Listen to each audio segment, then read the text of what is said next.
नमस्कार साथियों, मेरे इस YouTube चैनल पर आप सभी लोगों का एक बार फिर से स्वागत है। साथियों, जैसा कि आप सभी को पता है, SCERT द्वारा एक आदेश आया है और उस आदेश में बताया गया है कि जिन शिक्षकों ने पिछली साल निष्ठा के 18 प्रशिक्षण किए हैं, उनको एक ऑनलाइन निष्ठा कम्प्लीटिव टेस्ट देना होगा। और ये टेस्ट इसलिए देना होगा क्योंकि आपको तभी निष्ठा का संपूर्ण प्रमाण पत्र प्राप्त होगा। और इस टेस्ट के सभी शिक्षकों को साथियों 60% अंक लाना अनिवार्य है। तो हम सभी को निष्ठा के 18 मॉड्यूल को एक बार पुनः रिवीजन अच्छे से करना होगा ताकि हमारे टेस्ट में अच्छे नंबर आ सकें। आज की वीडियो में साथियों हम लोग देखेंगे कोर्स 1 से 18 तक के सभी महत्वपूर्ण प्रश्नों का संग्रह। जी साथियों, आपको मालूम होगा हम लोग एक सीरीज चला रहे हैं जो कि 1 से लेकर 18 तक की जितनी भी महत्वपूर्ण क्वेश्चन बनेंगे मोस्ट इम्पोर्टेंट, वो हम लोग मॉड्यूल नंबर 6 तक अच्छे से कर चुके हैं। आपको मालूम होगा उसी को लेकर साथियों कि 1 से 18 तक के आपके जो महत्वपूर्ण प्रश्नों का संग्रह, इसमें साथियों इस वीडियो के माध्यम से आपको साथियों मिक्स कराया जाएगा। साथियों वो सीरीज तो चली रही है जिसमें आपको मैं 1 से लेकर 18 तक के पूरे जितने भी क्वेश्चन बन सकते हैं सभी कराऊंगा। अभी हम लोगों ने 1 से लेकर मॉड्यूल नंबर 1 से लेकर मॉड्यूल नंबर 6 तक कंप्लीट कर लिए हैं। और ये साथियों इस वीडियो में आपको बताऊंगा कि जो मोस्ट इंपोर्टेंट बन सकते हैं मिक्स क्वेश्चन, उसको इस वीडियो के माध्यम से बताऊंगा। तो साथियों आपके लिए सीरीज इसलिए चालू की गई है क्योंकि साथियों आपको मिक्स अगर क्वेश्चन आएंगे तो आपको मालूम होना चाहिए कि हमें कौन से याद हैं और कौन से नहीं हैं। आइए साथियों, आप लोग अच्छे से रिवाइज कर रहे होंगे। जो हम लोगों की सीरीज चल रही है आपको मालूम होगा 1 से लेकर 6 मॉड्यूल तक हो चुकी है। और इस साथियों अब स्टार्ट होने वाली नई सीरीज जिसका साथियों प्रश्नों का संग्रह है, जो कि 1 से लेकर 18 तक की जितनी मिक्स क्वेश्चन है साथियों, ये भी आप सीरीज नियमित रूप से लीजिएगा। ठीक है साथियों। और साथियों आप लोगों को बता दूं, अगर आपने एक क्वेश्चन अच्छे से कर लिए तो आपको मालूम होगा 60% अंक लाना अनिवार्य है। अगर आपने एक क्वेश्चन अच्छे से कर लिए तो आपको 60% से तो अधिक आएंगे, बल्कि आप 80-85% तक अंक ला सकते हैं। ठीक है साथियों। चलिए साथियों, पार्ट 1 है साथियों। ये आपको बता दूं कोर्स 1 से लेकर 18 तक की सभी महत्वपूर्ण प्रश्नों की संग्रह की सीरीज है। इसमें पार्ट 1 है साथियों। इसमें टोटल पार्ट साथियों 10 आएंगे, जिसमें सभी मिक्स क्वेश्चन होंगे साथियों, जो कि आपके कंपैरेटिव टेस्ट में बहुत ही महत्वपूर्ण योगदान निभाने वाले हैं। ठीक है साथियों। चलिए साथियों स्टार्ट करते हैं। साथियों आज का पहला क्वेश्चन है आपका आज का पहला क्वेश्चन है, बच्चों को निःशुल्क और अनिवार्य शिक्षा का अधिकार यानी RTE अधिनियम कब अधिनियमित किया गया और कौन से वर्ष में लागू किया गया। साथियों RTE यानी राइट टू एजुकेशनल एक्ट के बारे में पूछ रहा साथियों, कब आया था साथियों और कब लागू हुआ। तो साथियों ऑप्शन है आपके पास, वर्ष 2009 में अधिनियमित किया गया और अप्रैल 2010 में लागू हुआ। ऑप्शन बी है वर्ष 2008 में अधिनियमित और अप्रैल 2009 में लागू हुआ। वर्ष 2008 में अधिनियमित और अप्रैल 2009 में लागू हुआ। और ऑप्शन डी है साथियों वर्ष 2009 में अधिनियमित और अप्रैल 2009 में लागू हुआ। तो साथियों आपको बता दूं RTE एक्ट जो कि राइट टू एजुकेशनल कब आया था, 2009 में आया था। और कब से लागू हुआ, 2010 से लागू हुआ था। यानी आपका ऑप्शन ए जो कि बिल्कुल राइट है साथियों। चलिए आगे बढ़ते हैं। इसका राइट आंसर हो जाता है साथियों ऑप्शन ए। देखिए साथियों 2009 में एक्ट आया था और 2010 में आपका लागू हो गया था। ऐसे साथियों एक ITI एक्ट है, आपको मालूम हो जाएगा। ITI यानी राइट टू इन्फॉर्मेशन, जो कि साथियों 2005 का एक्ट है। ठीक है साथियों। चलिए आइए साथियों आपको क्वेश्चन अच्छे से समझ आ रहा होगा। चलिए साथियों आगे बढ़ते हैं। क्वेश्चन नंबर 2 है साथियों के पास, कक्षा भारत में शिक्षा पर पहली और दूसरी राष्ट्रीय नीति को किन वर्षों में तैयार किया गया। ऑप्शन ए है साथियों 1986 और 2019। ऑप्शन बी है 1967 और 1989। और ऑप्शन सी है साथियों 1968 और 1986। ऑप्शन डी है साथियों 1966 और 1992। चलिए साथियों इसका राइट आंसर देख लेते हैं। इसका राइट आंसर हो जाएगा साथियों ऑप्शन सी 1968 और 1986। साथियों जैसा कि आपको मालूम है अभी नई शिक्षा नीति आई है जो कि 3 नंबर की है। उससे पहले साथियों 1968 में आई थी, फिर उसके बाद दूसरे नंबर की साथियों 1986 में आई, और उसके बाद अभी आई है साथियों आपको मालूम चाहिए जो कि 29 जुलाई 2020 से साथियों लागू हुई है। और साथियों अगर आपसे पूछ ले जो आपकी साथियों तीसरी राष्ट्रीय नीति आई है जो कि 29 जुलाई 2020 से लागू हुई है, उस किस समिति के सिफारिश पर आई है, तो आप कहेंगे साथियों कस्तूरी रंगन समिति। कौन सी साथियों? कस्तूरी रंगन समिति। आई होप साथियों आपको अच्छे से समझ में आ रहा होगा। और साथियों जो मैं बता रहा हूँ आप अच्छे से इन्हें नोट कर लीजिए और रिवाइज कर लीजिए बार बार। साथियों मैं बार बार कह रहा हूँ जितनी भी आपके क्वेश्चन आएंगे इन्हीं में से आएंगे और आप कंप्लीट टेस्ट में अच्छे से अच्छे नंबर लाएंगे। ठीक है साथियों, चलिए साथियों आगे बढ़ते हैं। क्वेश्चन नंबर अगला देखते हैं। साथियों अगला क्वेश्चन है आपके पास, निम्नलिखित में से कौन सा संवेदनशील शिक्षा की व्यवस्था है? ऑप्शन ए है स्वयं की आवश्यकताओं के प्रति सचेत रहना। ऑप्शन बी है छात्रों की आवश्यकताओं और समस्याओं के अनुरूप होना। ऑप्शन सी है हर समय स्वयं और दूसरों की निगरानी करने में सक्षम होना। ऑप्शन डी है साथियों आलोचना और मूल्यांकन से आहत होना। तो साथियों इसका राइट आंसर देख लेते हैं। इसका राइट आंसर है साथियों आपके पास ऑप्शन बी, छात्रों की आवश्यकताओं और समस्याओं के अनुरूप होना एक संवेदनशील शिक्षा की व्यवस्था है। साथियों जिस प्रकार का छात्र है, आपको बताऊं साथियों, अगर साथियों पढ़ने में थोड़ा कमजोर है तो उसी के साथ वैसा व्यवहार करना, और पढ़ने में अगर छात्र अच्छा है तो उसके बाद दूसरा व्यवहार करना। साथियों छात्रों की आवश्यकताओं और समस्या के अनुरूप होना। जिस साथियों अगर कमज़ोर है, अगर उसे पढ़ने में समस्या आ रही है तो उसे अच्छे से समझाना चाहिए, और जो होशियार है साथियों तो उसे ऐसे सवाल देना चाहिए कि उसे साथियों करने में थोड़ा आपकी मदद आए, आपकी मदद ले वो। ठीक है साथियों, चलिए आइए साथियों आपको समझ में आ रहे होंगे। चलिए साथियों अगला क्वेश्चन देखते हैं। अगला क्वेश्चन हो जाएगा साथियों के पास, तदानुभूति है। ऑप्शन ए है दूसरों के लिए खेद महसूस करना। ऑप्शन बी है किसी और की तरह महसूस करना और सोचना। ऑप्शन सी है अपने और दूसरों से तर्क करना। ऑप्शन डी है साथियों अपने स्वयं को समझना। चलिए साथियों इसका राइट आंसर देखते हैं बिना देरी किए। इसका राइट आंसर हो जाएगा साथियों तदानुभूति आपकी किसी और की तरह महसूस करना और सोचना है।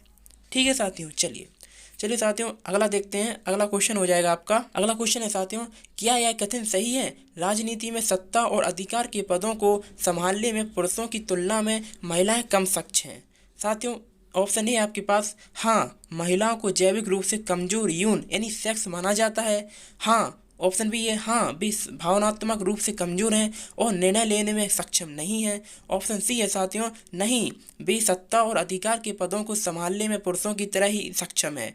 ऑप्शन डी है साथियों हाँ महिलाएं घर के काम के लिए अधिक अनुकूल हैं। चलिए साथियों आज इसका राइट आंसर देख लेते हैं। साथियों इसका राइट आंसर हो जाएगा ऑप्शन सी, नहीं वे सत्ता और अधिकार के पदों को संभालने में पुरुषों की तरह ही सक्षम है। जी हाँ दोस्तों, आप जान गए होंगे साथियों मैं कहना क्या चाहता हूँ। आज की जो करंट में चल रहा है साथियों, महिलाएं जो है साथियों पुरुषों से कदम मिला के चल रही हैं। साथियों आप किसी भी फील्ड में चले जाइए, महिलाओं की योग्यता उतनी ही है जितनी आपकी पुरुषों की है। ठीक है साथियों, चलिए साथियों अगला क्वेश्चन देखते हैं। अगला क्वेश्चन है आपके पास, में से कौन सा वाक्य सही है? ऑप्शन ए है लड़के और लड़कियों के साथ बराबरी का व्यवहार किया जाना चाहिए। ऑप्शन बी है लड़कियों को स्कूल नहीं भेजा जाना चाहिए, वह शादी के लिए बनी है। ऑप्शन सी है महिलाओं का स्थान घर है। ऑप्शन डी है लड़के लड़कियों से अधिक मेहनती होते हैं। तो साथियों आपको इसका मालूम चल गया होगा। आई होप इसका सही आंसर हो जाएगा साथियों ऑप्शन ए, जिसका सही आंसर है साथियों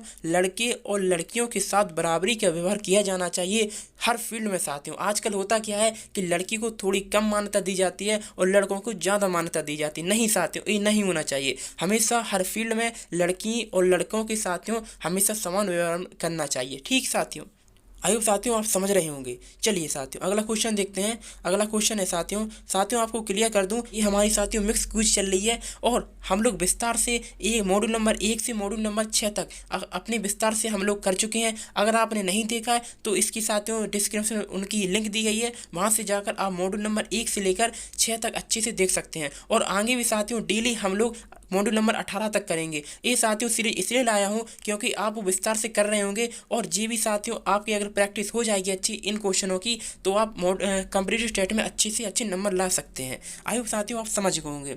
यदि आप हमारे यूट्यूब चैनल पर पहली बार विजिट कर रहे हो तो हमारे चैनल को अभी सब्सक्राइब कर लीजिए, क्योंकि आपको हमारे चैनल के माध्यम से टीचर्स और दीक्षा ऐप से संबंधित इसी तरह की वीडियो मिलती रहेंगी।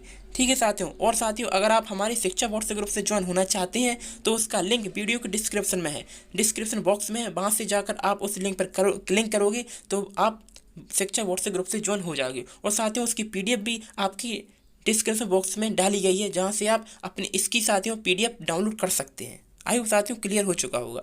चलिए साथियों क्वेश्चन देखते हैं। अगला क्वेश्चन है, मुख्यतः घरेलू हिंसा कहाँ होती है? ऑप्शन ए गरीब परिवार में, ऑप्शन बी कुलीन परिवार में, ऑप्शन सी ऊपर के दोनों, ऑप्शन डी इनमें से कोई नहीं। चलिए साथियों आपको इसका आंसर आई होप साथियों पता चल ही गया होगा। इसका राइट आंसर हो जाएगा साथियों ऊपर के दोनों। जी हाँ दोस्तों, घरेलू हिंसा एक गरीब परिवार में भी हो सकती है और एक अच्छी परिवार कुलीन परिवार में भी हो सकती है, यानी उपयुक्त दोनों में हो सकती है। ठीक साथियों, चलिए साथियों अगला क्वेश्चन देखते हैं। अगला क्वेश्चन है आपके पास, इस आसन को पहचानें। जी साथियों, ये आपके पास चित्र दिया होगा। अब आपको पहचानना है कि ये किस प्रकार का आसन है, यानी ये करते वक्त इसका नाम क्या है। तो साथियों पहला ऑप्शन है भुजंगासन, दूसरा ऑप्शन है आपके पास शलभासन, ऑप्शन सी है साथियों धनुरासन, ऑप्शन डी है यानी फोर ऑप्शन है आपके पास मकरासन। तो साथियों इसका राइट आंसर देखते हैं साथियों। इसका राइट आंसर हो जाएगा ऑप्शन ए भुजंगासन। ठीक साथियों, क्योंकि साथियों अपने भुज के बल पर लेटा हुआ है, इसीलिए कह सकते हैं साथियों भुजंगासन। ठीक साथियों, चलिए साथियों अगला क्वेश्चन देखते हैं। अगला क्वेश्चन है आपके पास, किस आसन में बाहें ऊपर की ओर खींची होती हैं? ऑप्शन ए हस्तोनातासन, ऑप्शन बी शलभासन, ऑप्शन सी धनुरासन और ऑप्शन डी मकरासन। चलिए साथियों इसका राइट आंसर देख लेते हैं।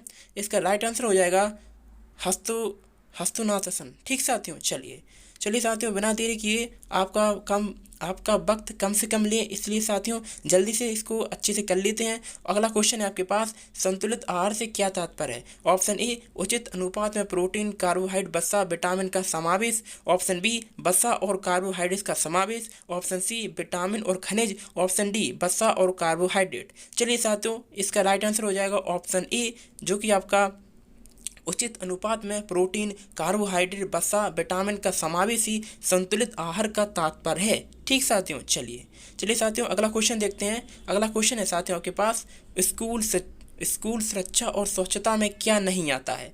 ऑप्शन ए है पीने का पानी और भूकंप, ऑप्शन बी है अपर्याप्त स्वच्छता सुविधाएं और सड़क सुरक्षा, ऑप्शन सी है सांपों और किसी भी अन्य कीटों द्वारा परिसर पर आक्रमण, टूटी हुई या कोई बाउंड्री नहीं होना, ऑप्शन डी है इनमें से कोई भी नहीं। चलिए साथियों इसका राइट आंसर देख लेते हैं। इसका राइट आंसर हो जाएगा साथियों के पास इनमें से कोई नहीं। आई होप साथियों मैं जितने भी क्वेश्चन करा रहा हूँ आप अच्छे से नोट्स कर रहे होंगे। ठीक साथियों, चलिए साथियों बिना देरी किए अगला क्वेश्चन देख लेते हैं। अगला क्वेश्चन है साथियों के पास, निम्नलिखित में से कौन सा कथन सत्य है? ऑप्शन ए हमारे शरीर में परिवर्तन प्राकृतिक, सामान्य और स्वच्छ होते हैं, ऑप्शन बी बच्चों के बीच सभी परिवर्तन एक ही समय में होते हैं, ऑप्शन सी शारीरिक परिवर्तन हमेशा मानसिक सामाजिक परिवर्तनों से पहले होते हैं, या ऑप्शन डी बच्चे कभी तनाव महसूस नहीं करते। चलिए साथियों इसका राइट आंसर देख लेते हैं। इसका राइट आंसर हो जाएगा साथियों हमारे शरीर में परिवर्तन प्राकृतिक, सामान्य और स्वस्थ होते हैं। ठीक साथियों, आप लोग अच्छे से साथियों सीख रहे होंगे, यही आशा करता हूँ। चलिए साथियों अगला क्वेश्चन देखते हैं। अगला क्वेश्चन हो जाएगा आपका, क्वेश्चन है साथियों, ई सामग्री निर्माण की निःशुल्क और ओपन सोर्स सॉफ्टवेयर मंच है? ऑप्शन ए सभी, ऑप्शन बी हो जाएगा H5P, ऑप्शन सी हो जाएगा ऑडिसिटी और ओपन सोर्स वीडियो एडिटर, या ऑप्शन डी स्क्रैच। चलिए साथियों इसका राइट आंसर देख लेते हैं। इसका राइट आंसर हो जाएगा ऑप्शन ए, जो कि सभी। ठीक साथियों, चलिए साथियों अगला क्वेश्चन देख लेते हैं। अगला क्वेश्चन है साथियों ई पाठशाला है? ऑप्शन ए सभी, ऑप्शन बी हो जाएगा एक वेब पोर्टल या मोबाइल ऐप जो छात्रों, शिक्षकों, माता पिता और शोधकर्ताओं के लिए शैक्षिक संसाधन उपलब्ध करता है। ऑप्शन सी हो जाएगा सभी शैक्षिक ई संसाधनों जैसे पाठ्य पुस्तकें, ऑडियो, वीडियो, पत्र पत्रिका और अन्य प्रिंट और नॉन प्रिंट किस्म के शैक्षिक ई संसाधनों का प्रदर्शन और प्रसार, ऑप्शन डी है हर समय पर निःशुल्क उपलब्ध। चलिए साथियों इसका राइट आंसर देख लेते हैं। ई पाठशाला का मतलब होता है सभी, यानी तीनों ऑप्शन आपके राइट हो जाएंगे। ठीक साथियों, चलिए साथियों अगला क्वेश्चन देख लेते हैं बिना किसी देरी के। अगला क्वेश्चन हो जाएगा साथियों के पास, एक फ्री और ओपन सोर्स सॉफ्टवेयर है? ऑप्शन ए स्वामित्व वाले सॉफ्टवेयर, ऑप्शन बी जिसे कॉपीराइट धारक से पुनः उपयोग और पुनर्वितरण की अनुमति दी अनुमति की आवश्यकता होती है, ऑप्शन सी कोई भी नहीं, या ऑप्शन डी जिसे उपयोग करने के लिए लाइसेंस की आवश्यकता होती है। चलिए साथियों इसका राइट आंसर देख लेते हैं। इसका राइट आंसर हो जाएगा साथियों कोई भी नहीं। ठीक साथियों, चलिए साथियों अगला देख लेते हैं। अगला क्वेश्चन है आपका। देखिए साथियों, हम लोगों ने पार्ट 1 के जितने भी क्वेश्चन बन सकते थे हम लोगों ने किए हैं, और साथियों आई होप साथियों आप लोगों ने इन्हें अच्छे से सीखा होगा। और मैं आपको बता दूं साथियों, ये आपका पार्ट 1 था, और ऐसे ही साथियों आपके 10 पार्ट आएंगे, यानी मिक्स क्यूज की तरह कह सकते हैं साथियों। आपको विस्तार से पढ़ना है साथियों तो इसकी डिस्क्रिप्शन में मॉड्यूल नंबर 6 तक के जितने भी विस्तार के बन सकते थे हम लोगों ने पढ़े हैं, और आगे भी साथियों जो भी मॉड्यूल नंबर बचे हुए हैं 18 तक के सभी हम लोग कोर्स पूरा करेंगे। और साथियों ये वाली क्यूज साथियों आपको डेली लेना है, जिससे साथियों आपकी जितने भी क्वेश्चन आपको याद आ रहे हैं वो करना है, और जितने नहीं आ रहे हैं उन पर फोकस करना है। ठीक साथियों, ठीक है साथियों, आई होप आप लोगों ने अच्छे से तैयार कर लिए होंगे जितने मैं करा रहा हूँ क्वेश्चन। आपसे मैं गारंटी से कहता हूँ साथियों, अगर आप लोगों ने जितनी भी मैं क्वेश्चन करा रहा हूँ अगर आप लोगों ने अच्छे से कर लिए तो आपके जो कंप्लीट टेस्ट होना है उसमें आप 60% तो क्या साथियों 80 से 85% तक अच्छे मार्क्स ला सकते हो। ठीक साथियों, आयो साथियों आपको अच्छे से क्लियर हुए होंगे क्वेश्चन, और मैं आशा करता हूँ। ठीक साथियों, तो साथियों ये हमारा मॉड्यूल जो कि 1 से लेकर 18 तक के जितने भी मिक्स क्यूज थे पार्ट 1 था, हम लोगों ने अच्छे से कर लिए हैं। और साथियों हमने इस वीडियो में देखे हैं, इसके बाद हमारा अगला साथियों पार्ट 2 आएगा, उसे भी आप साथियों ज़रूर देखें। हम लोग साथियों मोस्ट इंपॉर्टेंट कवरेज टेस्ट के लिए कंपैरेटिव टेस्ट में जितनी भी मोस्ट इंपॉर्टेंट क्वेश्चन बन सकते हैं हम लोग इसी प्रकार से देखने वाले हैं। तो साथियों अगर आपने हमारे चैनल को अभी सब्सक्राइब नहीं किया है तो जरूर कर लें। टीचर्स और विदेशा से संबंधित जितनी भी साथियों जितनी भी जानकारी आती हैं सब वीडियो के माध्यम से सबसे पहले आपको सूचना प्राप्त होती है। ठीक है साथियों, जब तक के लिए चलता हूँ साथियों। अगर आप हमारे शिक्षा बोर्ड से ग्रुप से ज्वाइन होना चाहते हैं तो उसका लिंक वीडियो के डिस्क्रिप्शन में है, और साथ ही उसमें PDF भी आपको मिल जाएगी। तो साथियों जब तक के लिए चलता हूँ, फिलहाल इस वीडियो में इतना ही। मिलते हैं नेक्स्ट वीडियो में। Thank you.